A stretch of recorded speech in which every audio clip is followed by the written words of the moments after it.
ఊర్లలో పేడ కూడా బంగారం అయిపోయింది. పొద్దున్న లేచి చూసేసరికి మా ఎద్దుల దగ్గర పేడ ఒక్కరు కూడా ఉంచట్లేదు, ఎత్తుకుపోతున్నారు. మేము చాంపేసుకుందాం అంటే పేడ మాత్రం అస్సలు దొరకట్లేదు మా ఎద్దులతోటి. మార్నింగ్ మార్నింగ్ ఈ పిచ్చుకల సౌండ్ అయితే చాలా బాగుంటుంది.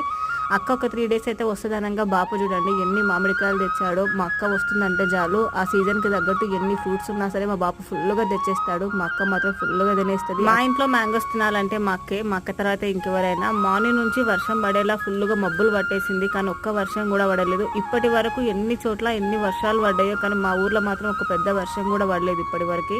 ఇక వర్షం పడ్డా పడకపోయినా నేను మాత్రం 2 తట్టల్లో ధనియాలు వేశాను, ఒక దాంట్లో పాలకూర వేశాను, ఇంకో దాంట్లో బంతినారు వేశాను. అది ఇంతవరకు మొలవలేదు, పెట్టి కూడా 6 days అవుతుంది. ఎన్ని రోజులకు మొలుస్తుందో అర్థం అవుతలేదు బంతినారు.